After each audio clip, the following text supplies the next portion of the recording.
Hey everyone, welcome back to my channel Nickel Notes. If you love the smell of old copper and the thrill of finding hidden value in everyday change, stick around. Today we're diving deep into the 1947 Lincoln 1 cent. Its story, the tiny details collectors hunt for, how much these can be worth today, and the exact steps to grade, preserve, and sell them. By the end of this video, you lines know what makes a 1947 cent common or rare, how to spot desirable varieties, and what prices to expect for different conditions. Plus, I lines reveal 3 pro tips that could add real dollars to your collection if you renew here. I am your name, and every week we explore old coins, grading secrets, and market moves, so hit subscribe and ring the bell if you want more coin deep dives like this. Let's get started. To really appreciate a 1947 penny, you've got to step back into post-World War II America. The Lincoln cent design, Abraham Lincoln's portrait on the obverse and the wheat years reverse on these older pennies, had been in continuous use since 1909. The 1940s pennies carry a distinct post-war feel. Many were struck using metal sources recycled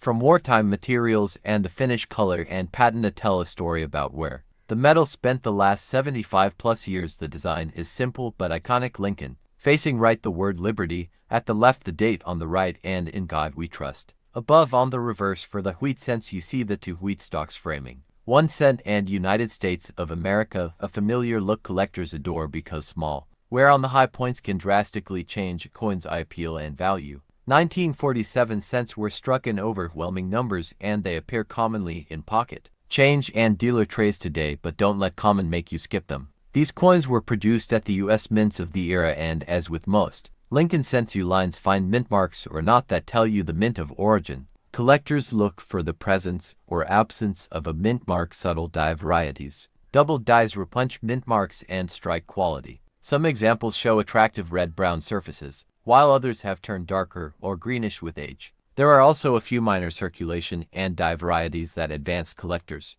prize, and those particular varieties are where the value spikes, so always check for double devices around the date and for irregularities in the mint mark. What really controls value is condition. The 1947 cent is a bronze coin, the same basic composition used for Lincoln cents for decades, and bronze reacts to the environment. That's why 2 coins from the same pocket roll can look wildly different. When grading, experts focus on details like Lincoln's cheek and jawline, the wheat stalk lines, and the sharpness of the date and letters. Grades range from heavily worn good and very good up to pristine mint state MS conditions. For viewers new to grading, look for the highest relief areas first. If Lincoln's cheek and jaw show no where, you likely in uncirculated territory. Small marks, luster, and original red color, often called RD for red or RB red brown matter a lot. Even a single strong bag mark or hairline can drop a coin a grade or 2 and change its dollar value.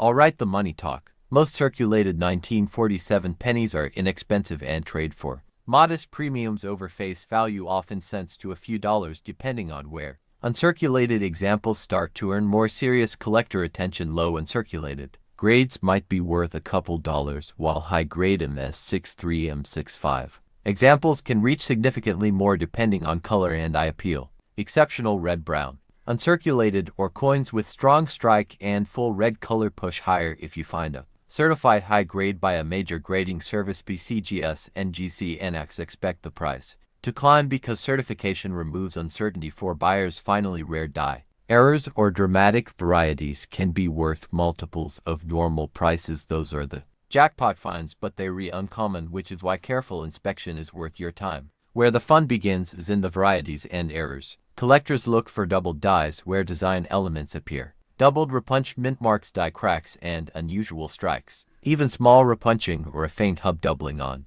the date can make a specific specimen collectible. Keep an eye on the date and the letters of liberty because many double die varieties show up there first. Another category is clipped blankets or off-center strikes, dramatic eye catching mistakes that often attract bids from error specialists. If you think you've found a true error or major variety, get clear, well-lit photos and consider sending the coin to a third-party grading service or an experienced error coin dealer for verification before you list or buy. Authentication matters. With so many low-value coins in circulation, unscrupulous sellers occasionally try to mislead buyers about grade or originality. If you have a coin that looks significantly better than most, or you suspect a variety that commands a premium, it's wise to get the coin slab certified by a respected Service BCGS and NGC are the two giants many collectors trust, and they provide consistent grading and tamper-evident holders that help sell coins to a wider market. For lower value coins, this isn't always economical. The grading fees can be higher than the coin's market value, but for any candidate you think is high grade, rare variety, or error, certification can pay for itself when you sell. If you rebuying, look for coins with clear photos and honest descriptions. Avoid listings that hide the coin in a single tiny photo, or use exaggerated language without backing it up. For sellers, present multiple high-resolution images of reverse disclose any cleaning or damage, and describe color accurately. Use terms like red, brown, or brown. When pricing, check recently sold listings rather than asking prices. Sold data tells the real market. eBay completed sales, auction houses, and dealer price guides are good references. And negotiation tips: small upgrades in grade can be worth disproportionate dollars, so buying a coin at a slightly higher grade but better eye appeal may be a smarter long-term purchase than a lower grade coin that looks dull. Preserve what you find. Don't clean old copper coins. Cleaning ruins original surfaces and often destroys the value for collectors. If you want a coin to be worth as much as possible, keep it in a soft holder, flip, or an inert plastic and store in a stable, low humidity environment. For serious storage, consider archival coin albums or airtight tubes with silica gel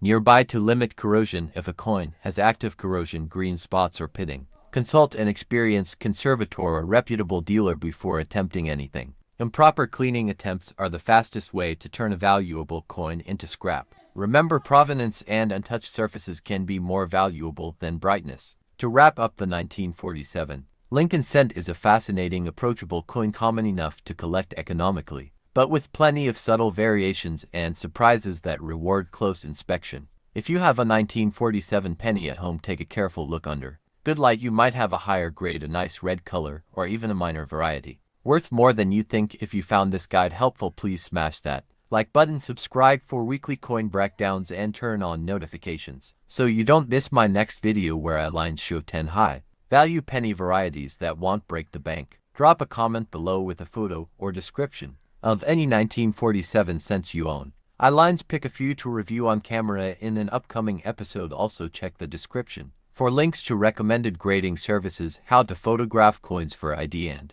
a printable checklist to help you spot double dies and repunch mint marks. Thanks for watching. Keep hunting those rolls, and I see you in the next one.